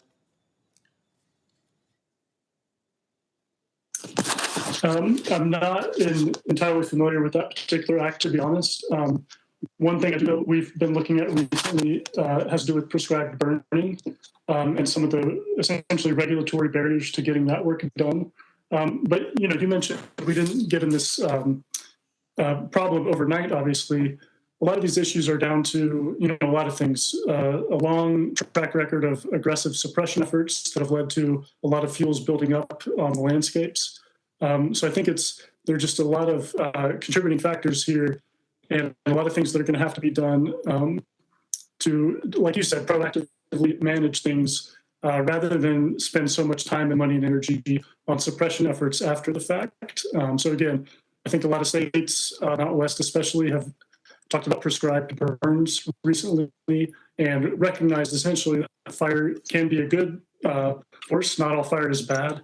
And so finding ways around or just innovative ways to streamline some of this work, again, where it's very clear that these projects are needed and wildfires aren't going to wait around on such reviews. Those are a lot of the types of reforms that are needed. Thank you, Mr. Watkins. I yield back. Gentleman yields back. The chair will now recognize himself for 5 minutes of questions. I'd like to start, of course, I'm very excited about the Climate Conservation Corps proposal and the concept. I think it has captured the imagination of the American people, and it is certainly a program that in the American West we desperately need. I represent the state of Colorado, which, as the ranking member knows, has experienced devastating wildfires. My district last year was home to the first and second largest wildfires in the history of Colorado. I represent a district that's 52% federal public land. So I know these issues well, and suffice to say that last year's wildfires, I think not just in Colorado, but across the West, and I know we have many members here from New Mexico, Utah, other Western states, it was a wake-up call for our communities, for our states, and for policymakers to embark on plans that would meet the moment. And I believe this particular proposal meets the moment. Now, I also think it's important, and I'm excited because every witness, I believe, on this panel agrees and concurs that climate change is a threat and one that we need to take seriously. Mr. Watkins, you wrote an article earlier this year, in June of this year, in Reason Magazine about wildfire risk, and there was a quote in there that I certainly concurred with, and I thought was spot on, which is that, quote, climate change has contributed to making many forests and other landscapes drier for longer, end quote. And you talked about the fact that given that it is created in the West, fire years and not just fire seasons, which is something that I often talk about in Colorado. Mr. Watkins, am I fairly describing your article? I know I'm taking one quote of that article, but you're still with us? Yes, sir, absolutely. I mean, another big issue is that there are simply a lot more people and more homes in harm's way these days. But again, there are a lot of contributing factors, and this is obviously a huge problem that I think it's pretty evident there's a lot of bipartisan support and effort at figuring out ways to solve and mitigate this risk, for sure. And your point is a valid one. The point that you make elsewhere in that article about building in the WUI, and we have that experienced that in Colorado, I suspect, in some other Western states. I also think it's important. I thought your written testimony, Mr. Watkins, I went through it. It's well developed. I didn't agree with all the points, but it's clear that you spent a great deal of time evaluating the CCC proposals that are out there. And it doesn't strike me, and maybe you can clarify, that you necessarily oppose the creation of a CCC. I mean, as you said, our letter today with 80 colleagues acknowledges the existing core network. And I think in your written testimony, you essentially state that these programs have been effective in the past, and it seems like what you're driving at is what you describe as, quote, regulatory hurdles that make it difficult for forest restoration projects to be approved so that groups such as the CORE program can actually conduct the work on the ground. So what you'd like to see is some other changes, which I think the ranking member has mentioned, but that ultimately would enable the CORE to do more. Is that a fair description of your testimony? I mean, I think it's clear that, the Corps have been very good, as I mentioned, at getting people out on landscapes doing, boots in the mud conservation work. But again, sure, a lot of these underlying issues are potentially going to be obstacles or barriers, no matter who it is who's undertaking these efforts. So absolutely. Well, I would just say this. I understand the concerns of some of my colleagues with respect to cost. And we perhaps have to agree to disagree on that particular point. But I would just encourage my colleagues on the other side of the aisle, and I would hope that they would see the hand that we have extended with respect to, as we're developing this program, the need to address some of these challenges that both sides of the aisle agree are necessary. I would encourage them to come to my district in Colorado, where the landowners, private landowners, and folks in the Forest Service will show you areas that are in desperate need of management, restoration, reforestation. And I hear that often from my colleagues on the other side of the aisle. And the proposals that we're discussing today would invest in that. That's what's exciting about it. And so I understand, again, ideological concerns perhaps with respect to the budgetary aspects of it, but I just, again, would hope that folks would be able to look at this with an open set of eyes and to really treat these, I think, issues with an open mind. And with that, I see my time has expired. I will now recognize the gentleman from Wisconsin, Mr. Tiffany. Thank you, Mr. Chairman. Mr. Watkins, there's been a significant increase in the number of private sawmill operations in the West as a result of the reduction of harvest on federal lands. Are you familiar with that? I am somewhat familiar with it, yes. Again, some of my colleagues have done a lot more research on that particular issue than me, but I'm familiar with the broad issue. Yeah, I think, in fact, the ranking member visited a mill in, was it western South Dakota, that just recently closed as a result of the lack of harvest, lack of active management on our national forest lands. You use the term obstacles that hinder, and later it goes on to, you talk about NEPA a little bit. Is it accurate that with some reforms to NEPA, we could get to management more quickly on the national forest lands? My understanding is that that's probably part of the wider issue, yes. I think there's even been a bipartisan push, I believe, with Senator Daines of Montana and Senator Wyden to reform certain rules around categorical exclusions, for instance. Again, just looking at, especially in high fire risk areas, getting more of this work done. I think there are other issues too, specifically, a lot of these are big landscape level projects, multi-year. I think the average Forest Service contract is more than 3 years, at least. So again, these are longer term than, say, appropriation cycles, but I know the agency has a hard time at times, and just rules governing appropriations, to commit to these projects over the long term. So one thing that we have proposed, for instance, is some sort of fund, maybe administered by the National Forest Foundation, that might provide more flexibility and essentially more long-term control to do more of these projects. And again, plan for the long term, regardless of who exactly is carrying out the work, whether it's the Forest Service, private, state, tribal partners, or otherwise. Thank you. What I see in this bill here, this is a yearning for days gone by, looking back at those days that are viewed as halcyon days by some of the 1930s when the Civilian Conservation Corps was created. We have those markers in northern Wisconsin. I see them frequently.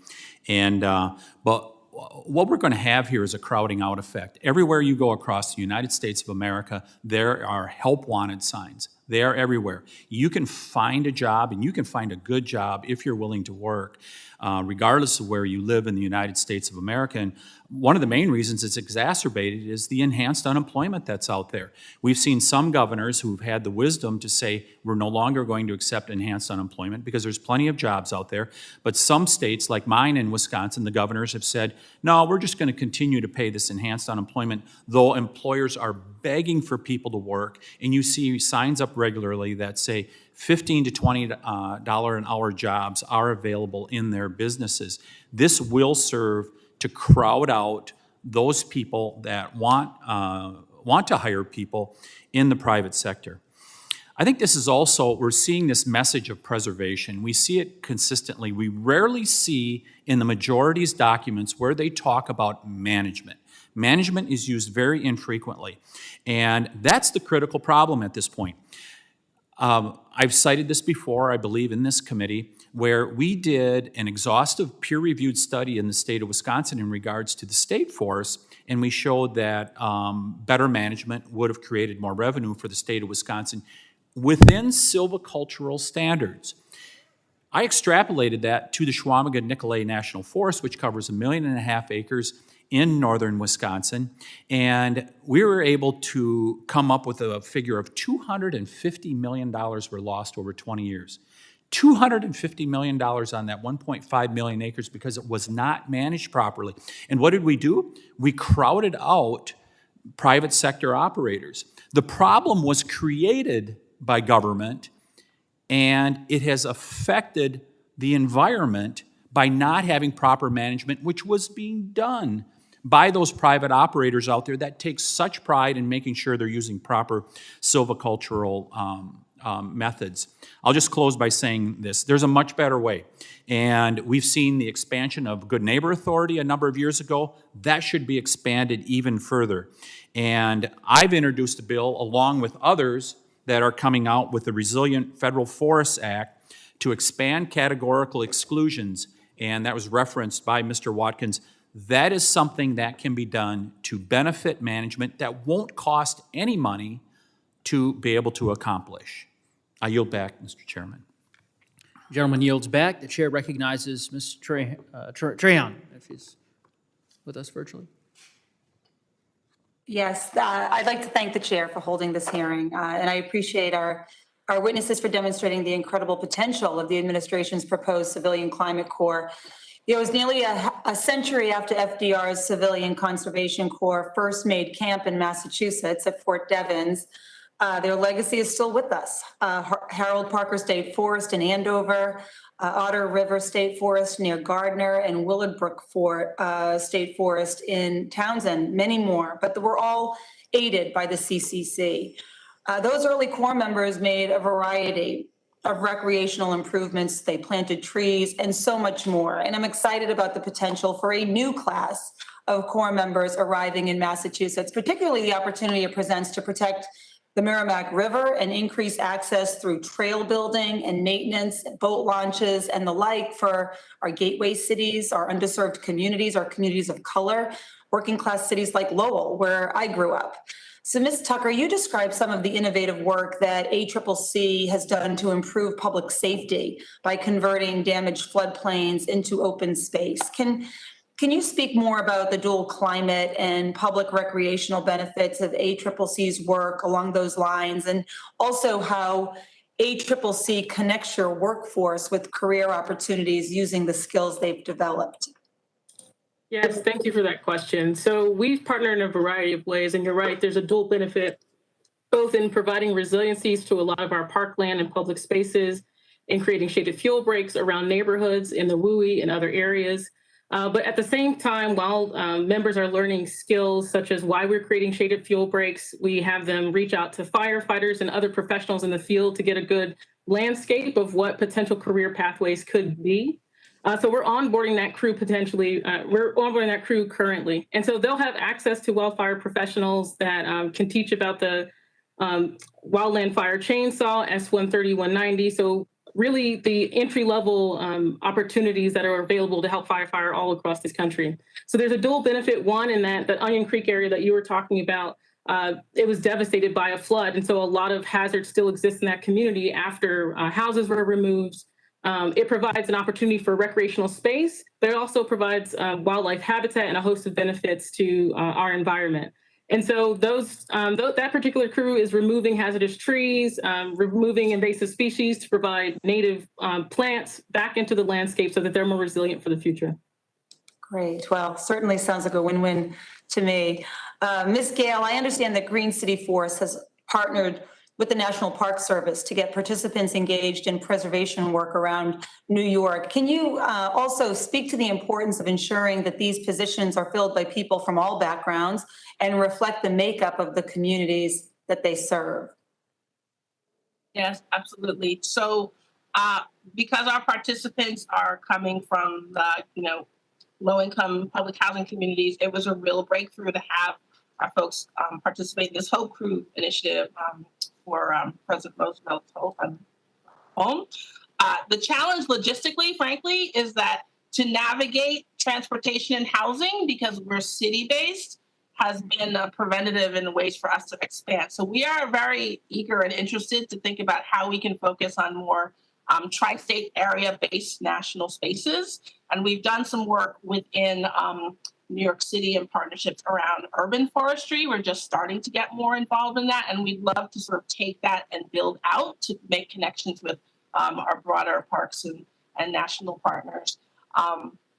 And yeah, two of our members were fortunate to attend a national conference a few years back, and they met a Black male forest ranger that they had never even understood to be a potential path for them. And they were all excited about like moving to another state and having this work, but they really had no clear path or support financially or otherwise to be able to even aspire to those roles. So there's definitely interest, but we need to do more education and supports that make it possible for them to easily have access to this type of exposure. Sure, and introducing them to pathways that could provide career opportunities. Well, thank you so much. Thank you, Mr. Chairman. I yield back. Thank you very much. The chair would now like to recognize the gentleman from Texas, Mr. Gomer, for 5 minutes. Thank you so much. I appreciate the testimony of our witnesses. I do get a little concerned when I hear discussion about the mega wealthy and those of whom they're taking advantage. I understand these Democrats that are mega wealthy, that don't seem to care about their workers, that don't pay them a proper wage. I can understand the frustration of some of my Democrat colleagues that are upset at their Democrat billionaires and mega wealthy. But the truth is, this nation has provided more upward mobility than any nation in history. I think we're richly blessed despite the mega wealthy Democrats that don't pay what they should to their workers. But I also know when we try to come up with government schemes, having been an exchange student to the Soviet Union, I've seen what that does to a country. I've seen what that does to production of agriculture and other goods. If you're going to pay people the same thing to work or not work, you're going to eventually have people not working. And I do recall what Franklin Roosevelt's Treasury Secretary said after 8 years of, he said, we're spending more money than we ever have spent before. It does not work. I want to see this country prosperous. I want to see people get jobs. We've never made good on our promises. I say after 8 years of this administration, we've just as much unemployment as when we started, and an enormous debt to boot. So anyway, I think it's important that we be good stewards of the wonderful blessings we have. And it's not always a government program that gets it done. That statement by Morgenthau, of course, was made after 8 years of the kind of programs that we're talking about here. A lot of people were excited about it, but a proper assessment 8 years later was that didn't get us going. So I am concerned about being good stewards. And Mr. Watkins, you've already talked a great deal about what it takes to take care of our forests, be good stewards of our forests.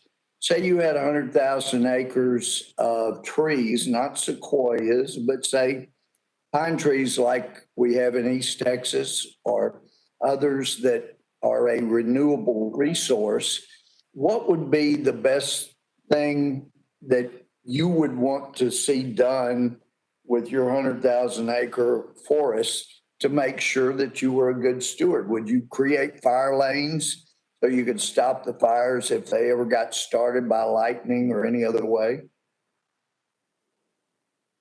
I think that would certainly be part of it. I actually grew up deer hunting in rural Alabama with some family friends. There's obviously a huge ethos in the Southeast, especially in Texas as well, of, actively and proudly managing and stewarding what in that part of the country is a lot of private timber, obviously. And, you know, that's a whole holistic approach to that. Sustainable management, sustainable harvest, a lot of those things, of which prescribed controlled burns is also a huge part. Which again, that's a lot different humidity and climate and different things in the east and the west. But I think you're seeing with a lot of Western states, a lot of pushes to essentially a realization that that sort of proactive management is needed too. Yeah, well, having spent time in the woods as you have, I'm sure that you also understand when people say, oh, the best thing we can do is nothing. Let everything be natural. I'm sure you've seen just how cruel nature can be to animals. Some animals can be to other animals. It can be really vicious.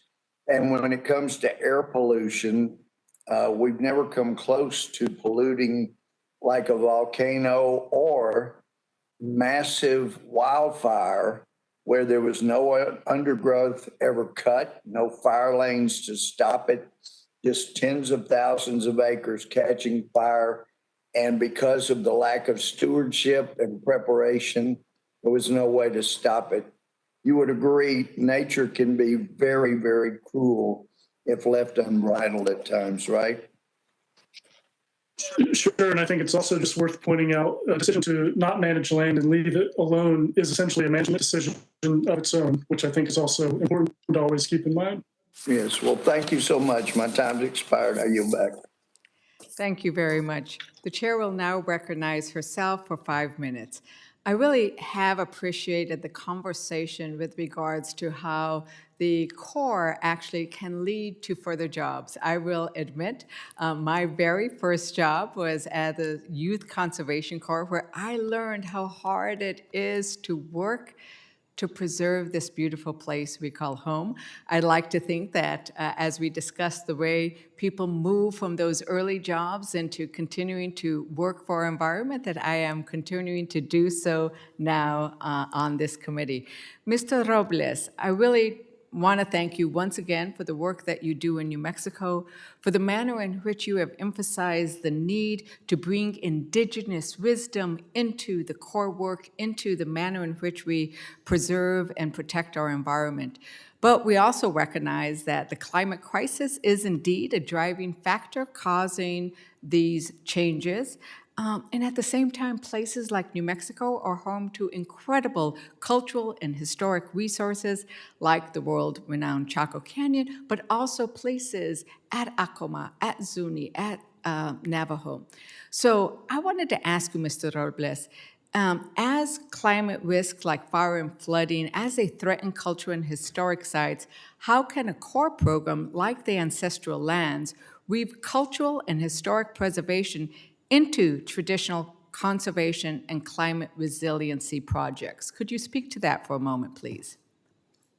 Yes, thank you, Representative Ledger-Fernandez. Great question. And it's something that we're already doing. So we're partnering with the National Park Service's Historic Preservation Training Center to create a traditional trades apprenticeship program where young people from Pueblos of Zuni and Pueblo of Acoma will work alongside National Park Service professionals, historic preservation professionals, members of their Vanishing Treasures team, and the Historic Preservation Training Center to get direct mentorship and training and experience to move into a career in the historic preservation field.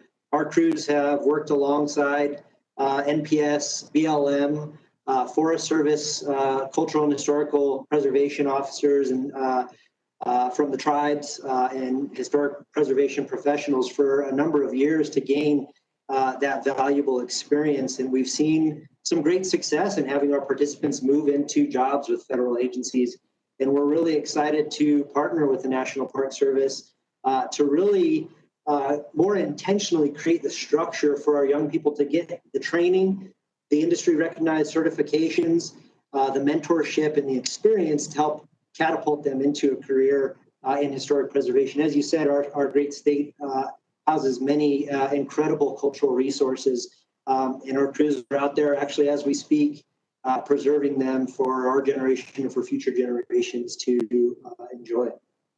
Thank you very much. And it is a sense of whether there needs to be a cultural conservation corps as an element of the climate conservation corps. Mr. Siggerstrom, do you have anything that you might add to how this might work within the programs you were at, or as we might be envisioning the corps, the CCC? Absolutely. Thank you for that question, Madam Congresswoman. Absolutely. I mean, as Representative Neguse mentioned, this Civilian Climate Corps remains sort of an idea in progress. And I think the broader we think about it, the more inclusive we are, the better. There are 130 corps that belong to the Corps network. There are probably 200 conservation corps in the country as a whole. So all of these good ideas, all these programs are happening in the country. It's just a matter of bringing together what's working, what's proven, what's demonstrable, and putting it under that umbrella. So absolutely, I think it's a matter of taking these solutions that work, like the Tribal Lands Program. Chaz actually worked for me a decade ago. We worked together at Rocky Mountain Youth Corps. It's a great example of where he's taken something that's working and made it better, and we can do that elsewhere as well. Rocky Mountain Youth Corps, another one of my favorites. I wanted to go quickly to the fact that the Bureau of Labor Statistics says that wind turbine service technicians, solar voltaic installers are both the top 5 fastest industry growth jobs.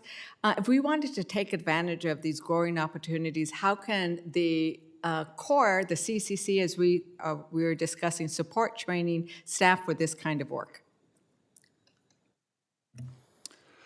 Ideally, if there is support dollars for conservation corps as part of the Civilian Climate Corps, it's going to allow us to grow our capacity, right? It's going to allow us to create more workforce development, engage more expert professionals. Quite candidly and in conclusion, the more capacity dollars that can be included in the Civilian Conservation Corps.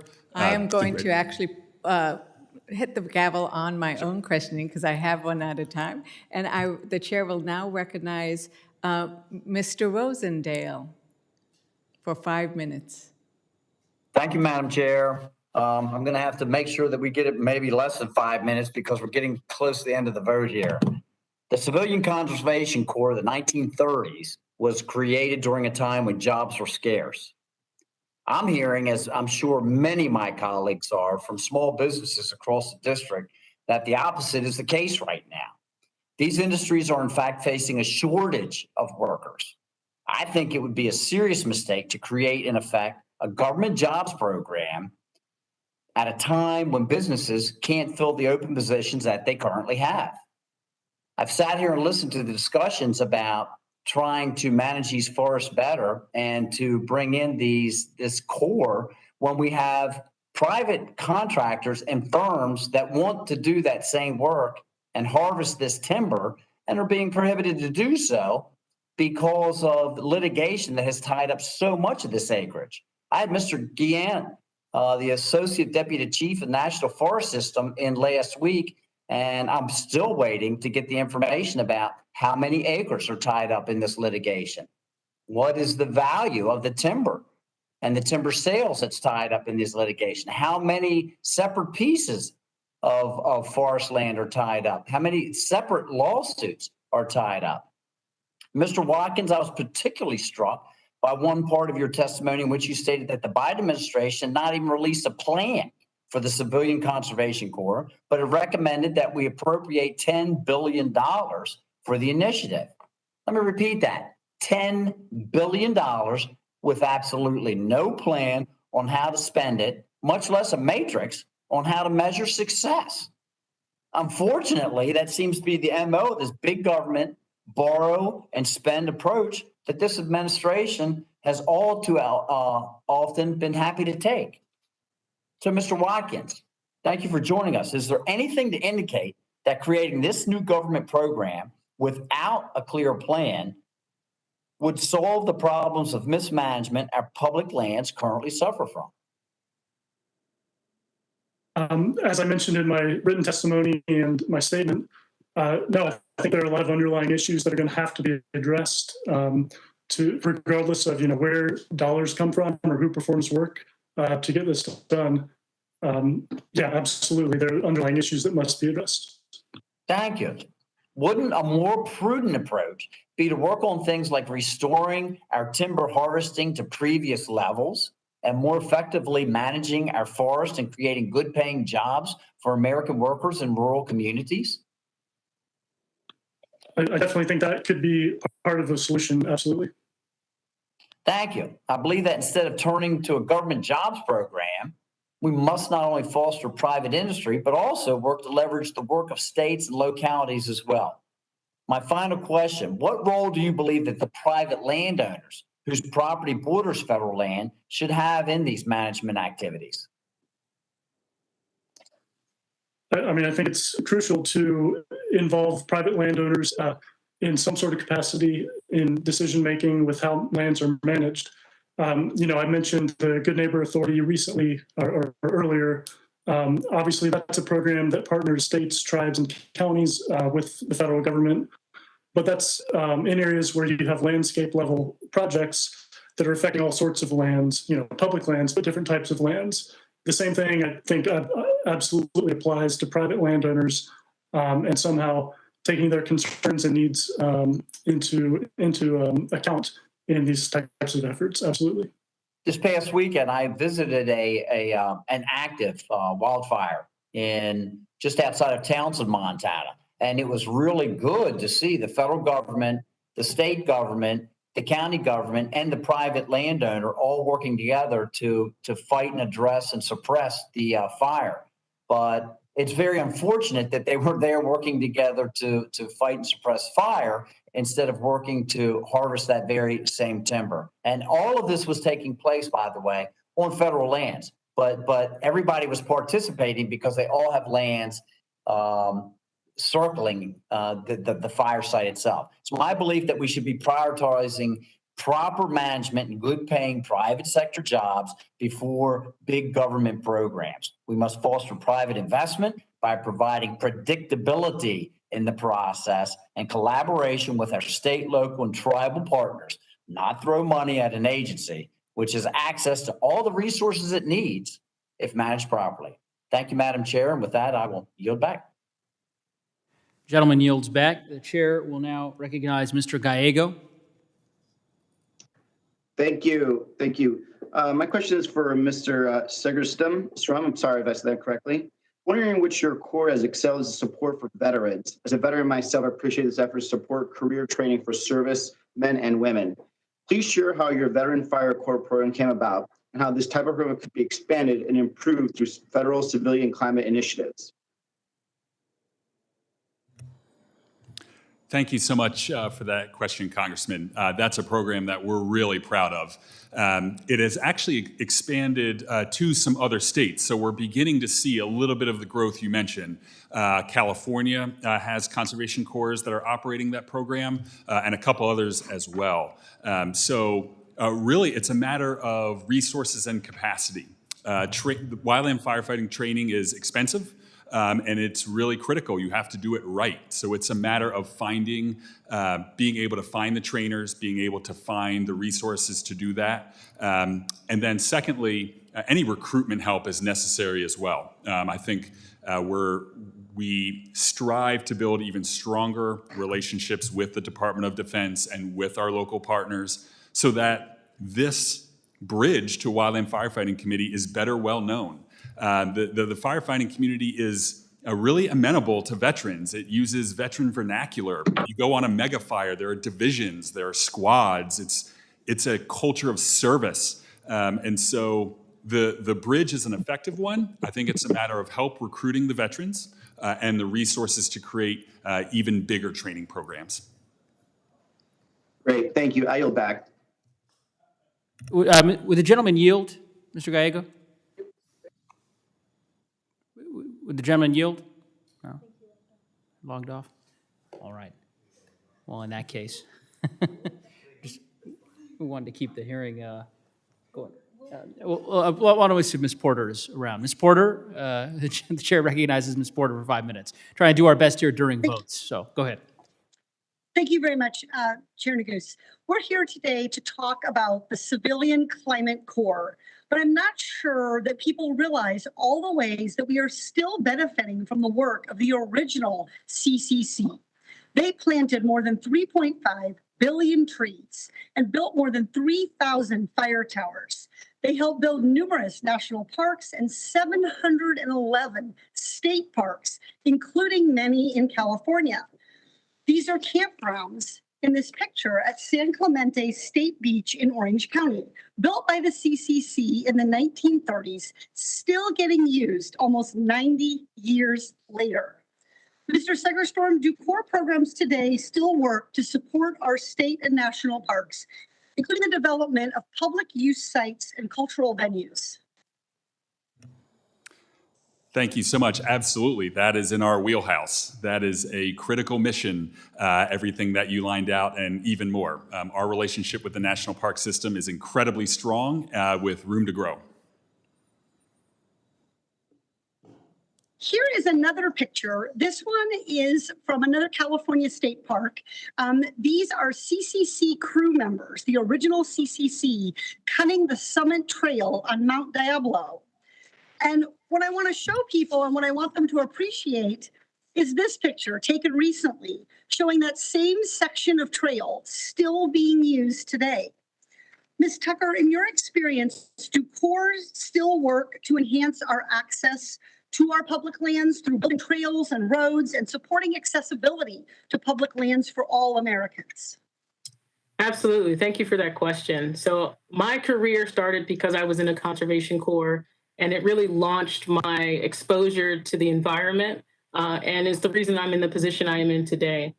In addition to that, I've carried my work over to the city of Austin to provide access for all members and all folks within Austin, whether that be within preserves or whether that be in their neighborhood parks. So much of Austin's historical sites are Civilian Conservation Corps built, so absolutely. And I want to show this picture, which is from Cleveland National Forest, right outside my district. This is company 2923C, an entirely African-American division that had a distinguished record fighting fires across Southern California. Mr. Segerstorm, does the CCC still support the development of new firefighting and forest management personnel to help keep our communities safe? Do corps still do that? Absolutely. That is, again, another one of our pillar activities that we do. And to your point, I think we have a mission to try and diversify the wildland fire sector. We want to use our local relationships, our trusted relationships that, quite candidly, we're uniquely positioned to have because we've been in those communities so long that we've built that trusted, compassionate relationship that allows us to give wildland firefighting careers to young people who never thought that they might obtain them. That's right. And the original CCC did incredible things and trained a generation of Americans in engineering, carpentry, construction, and more. But as you note, it mainly trained men, and African-American units like the one I just mentioned were the exception. So as remarkable as the original CCC was, a 21st century CCC needs to look a little different and needs to make sure that it offers opportunities to everyone. Ms. Gale, here are two more images. These are from your testimony, and they show young Americans working on projects through the Green City Force.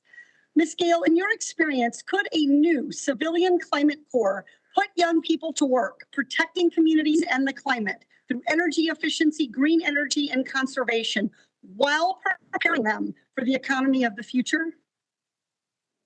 Absolutely. Thank you for that question, Representative. These are young people with incredible potential, latent talent, and when they, like the two people in those images you just showed, got exposure to something that, 5 years ago never occurred to them as even an existing option, they have been motivated, they've been successful, they've been able to train and build their skills and contribute while also contributing to the economy. So it's absolutely yes, for sure. And these are diverse Americans. In your testimony, you said that 68% of the last graduated cohort identify as Black, multiracial, or Indigenous, and 55% as Hispanic. This is what I mean when I say a 21st century CCC, an organization that builds upon the delivered successes of the past while opening up opportunity to all Americans to serve their community and protect our natural resources. This has always been one of our best ideas as a country, and I'm proud to support the reinvigoration of this program.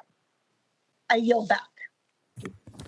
The gentlelady yields back, and I couldn't agree more with Ms. Porter with respect to the necessity for pursuing this program, and I think it's incredibly helpful to hear the various examples that Ms. Porter described of the ways in which the Civilian Conservation Corps of the 1930s completely changed our country for the better.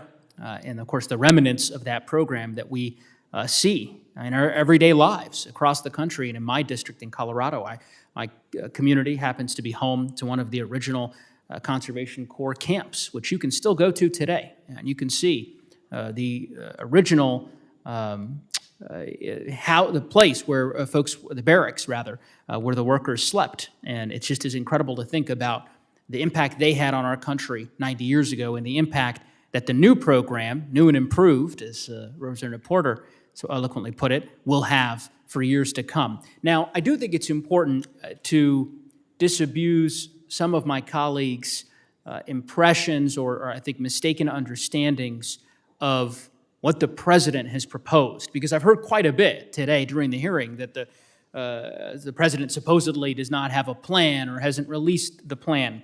Of course, we know that not to be the case, and Mr. Watkins, you note this in the written testimony that you provided, that essentially the president directed in an executive order the Secretary of the Interior to develop strategies for a 21st century climate corps, that the president announced, he believed, at least a $10 billion investment that he would like to see towards those strategies, and that many members of Congress have introduced specific proposals as to how these strategies would be put into practice. And you specifically, by name, note my bill. You say in here that Chairman Neguse and Senator Wyden, for example, have introduced the 21st Century Conservation Corps Act, which, as you mentioned, includes an investment that is very similar, dare I say, almost exactly the same as what the president has proposed. So, Mr. Watkins, I mean, I understand that your point about the administration, perhaps in the body of the executive order, those details not being present, but you had a wide variety, ample proposals from which to form your very detailed analysis in terms of bills that we've introduced here in the Congress. Is that right? I'm familiar. There have been a lot of proposals over the years. I know the Obama administration even developed an initiative that partnered with non-federal partners. But yeah, I basically meant, the administration, the executive has not proposed, sideboards or a lot of specifics. For obvious reasons, it's been announced recently. So that's mainly what I was getting at there.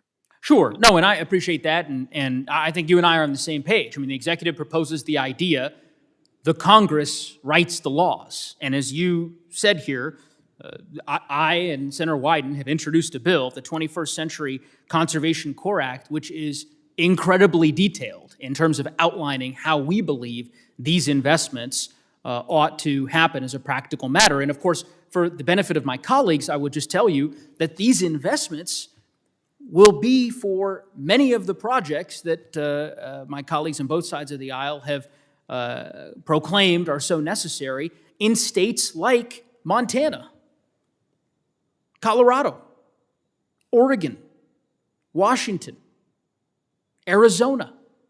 So again, I would reiterate my request that I articulated at the beginning of this hearing, that I would hope that my colleagues could look at this with an open mind, and provided that they do so, I believe they'll reach the same conclusion I have, which is that this is a program whose time has come. I want to ask one final question of our a colleague here from Colorado, Mr. Segerstrom, because I mentioned Colorado, and of course, being the representative for my great state, I'd be remiss if I didn't at least ask you a question about what's happening back home. And it's my understanding that the state of Colorado is planning a major investment in Climate Corps work across the state. I wonder if you could expound on some of the details with respect to that investment for the benefit of the committee. Yes, thank you so much, Congressman. We are really excited to have the Colorado Climate Corps coming online. That's an investment from Serve Colorado, our AmeriCorps State Commission. And so it is a massive AmeriCorps grant. It's a massive investment that's going to deploy our members across on public land doing life-saving work. Riparian restoration is life-saving work when it's done in a fire burn scar. Fire mitigation is life-saving work and an investment in the future. So this innovative program is really iconic, and it is something Colorado can be very proud of. Thank you. I'm certainly proud of it as well. The chair will now recognize Mr. Moore. He's with us. Thank you, Mr. Chair. Sorry, I tried to rush back to be with you all, or those of you that are still in there, but I'm in the cloakroom. I've got several questions for Mr. Watkins, and I appreciate Chair Negus's comments, and I do. I think that there is, with the witnesses, with members from my side of the aisle as well as the Democrat side, like we can generally agree on what kind of needs to be done. It's just it's the how, and I'm still in the place of looking at this, engaging statewide stakeholders. I've got an article here by a very reputable reporter in Utah that talks about how the Forest Service got its first public-private mountain bike trail in Utah. Right, it's not going to solve climate change, right? To put a mountain bike trail in. But these interactions, these ways to address issues at a public-private, at a state level type of opportunities, and not overly create a federal bureaucracy that could very well be redundant in many different ways. That's where I stand. That's where I'm hopeful to be able to draw attention to reasonable, thoughtful, minded people from a very red state, but involved in working closely with their federal agency partners to make change happen. Public-private partnerships help us expand the reach of our management activities. A great example of these programs is the South Summit Trails Foundation, which is highlighted in this article. Built the first purpose-built, privately funded and maintained mountain bike trail on U.S. Forest Service land in Utah. Other examples include Utah's Great AmeriCorps or Jobs Corps program. I've known that my whole life. My neighborhood used to be improved greatly by Jobs Corps. I work with them at our local level. They're an amazing organization, and they do great work. I've sponsored the Recreation Not Red Tape Act that strives to promote these important programs by encouraging volunteer opportunities to help agencies carry out maintenance projects. But of course, there's still room for improvement. So, Mr. Watkins, can you identify some tangible ways that we could improve these partnerships? Sure. I think in particular, when it comes to outdoor recreation, as you alluded to, there are a lot of opportunities to do that. One place I've looked at to do that is essentially contracting out basic services at different recreation sites to the private sector. The Forest Service does this a lot when it comes to campgrounds and other recreation sites, essentially partnering with private operators who often can deliver services at lower cost, with quality service still, and maintaining, federal public oversight. And, the idea isn't that federal agencies are incapable of this work. It's that they can then focus their resources on mission-specific activities while, not spending so much resources cleaning facilities and administering sites and that sort of thing. I think as that example in Utah shows, there's a huge potential to do that and to harness that at other agencies who don't do it quite as much. One of my prize professional experiences was the last 5 years where I worked in social impact for a consulting firm, and we consulted with a large financial organization that had partnered with Youth Build International, which helps underserved, underprivileged, opportunity youth ages 16 to 24 without jobs. Usually they have legal issues. they're not working or in school, and we see great success come from these types of partnerships. There's in ways that we can improve with our states and management of these lands. Let me ask a more specific question, Mr. Watkins. How does NEPA reform fit into the broader picture of improving conservation efforts on our public lands? I think it fits in just by allowing more of this work, again, whether done by a core network, the Forest Service, or partners to get off the ground. Certain NEPA reviews for large-scale projects, I think at times can last longer than a presidential term even. So again, we're talking about projects that are on a really long time scale in terms of managing landscapes, and being able to get that, boots on the ground and get that work started is hugely important, for sure. Excellent. As my time nears down, I'll yield back, just making the point that I think we can engage states and those stakeholders and interact better to address many of these challenges on a more budget-friendly way to approach this. Thank you, and I yield back, Chairman. Gentleman yields back. Are there any committee members who wish to be heard? The chair again will repeat. Are there any committee members who wish to be heard? Hearing none, I want to thank the witnesses for their valuable testimony and the members for their questions. The members of the committee may have some additional questions for the witnesses, and we will ask you to respond to these in writing. Under Committee Rule 3, subparagraph O, members of the committee must submit witness questions within 3 business days following the hearing, and the hearing record will be held open for 10 business days for these responses. If there is no further business, and without objection, the subcommittee stands adjourned.